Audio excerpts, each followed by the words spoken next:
The Rubik's Cube has puzzled the minds of children and adults alike for decades since its release. But today I'm going to be demystifying the puzzle and showing you that it doesn't take a genius to solve a cube. First, let's talk about some of the pieces. There are three main types: corners, centers, and edges. Centers are your anchor point while solving. They don't move relative to each other, so you can refer to a face as the red face, and it will always be the same face relative to the others. The other two types of piece can move relative to each other.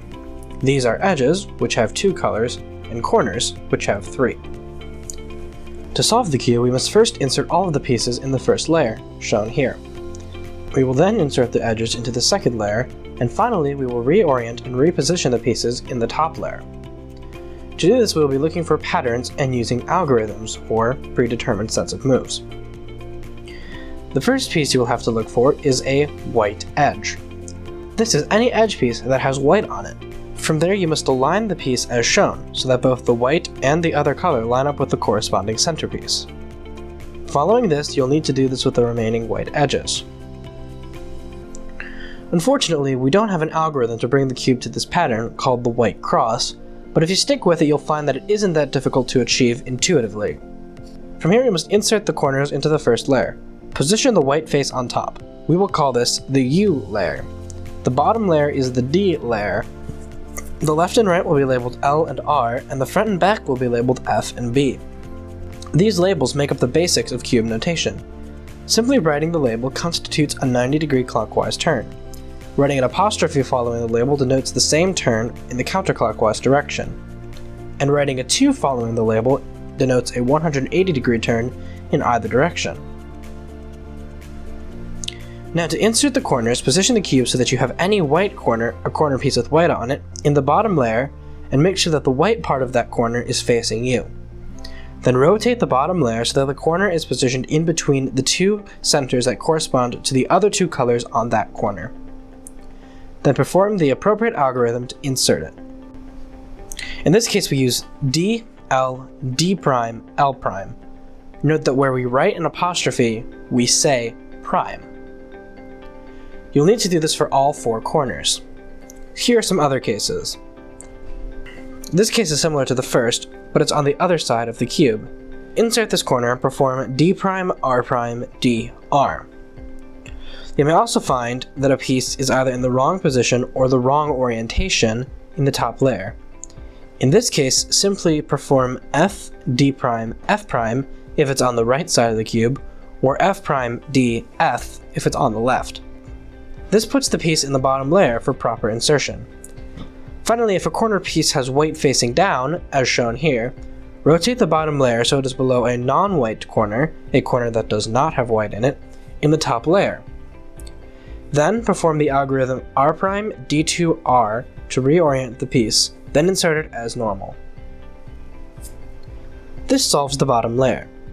Now we flip the cube over so yellow is on top, and look for a non-yellow edge. To solve the second layer, we must insert all four non-yellow edges into their proper position. In this first case, the piece needs to be inserted in between orange and green.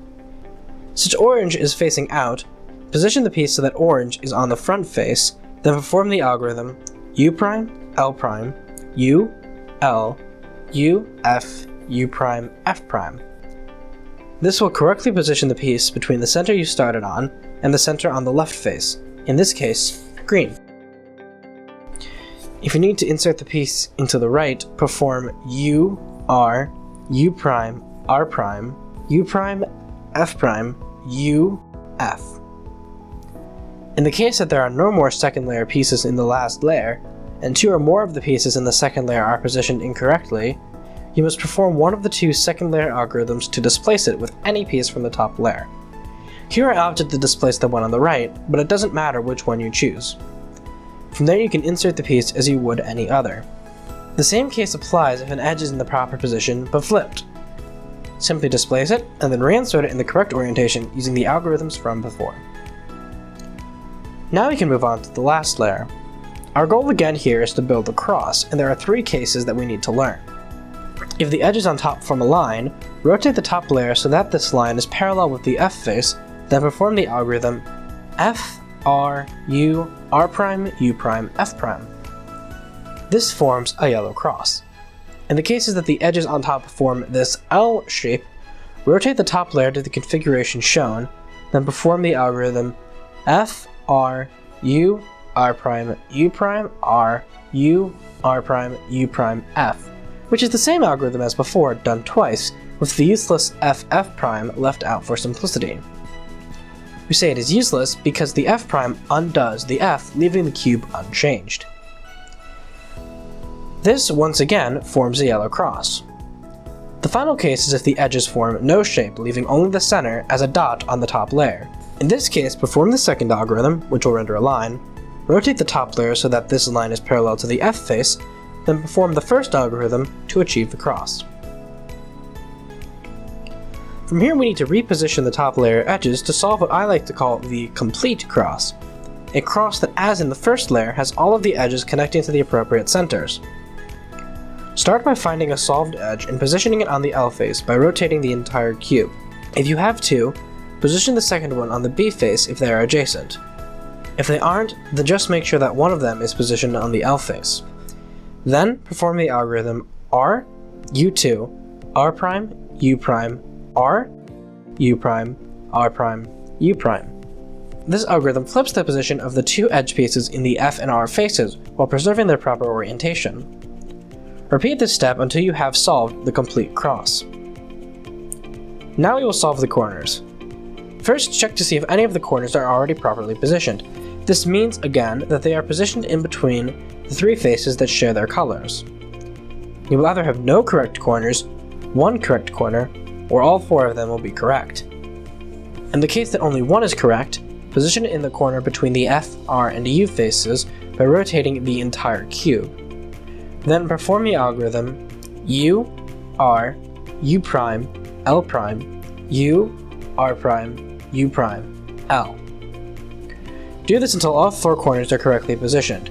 If you started with no correct corners, do it once, then check again to see if one of them is correctly positioned, because you will need to position it in between the F, R, and U faces by rotating the entire cube.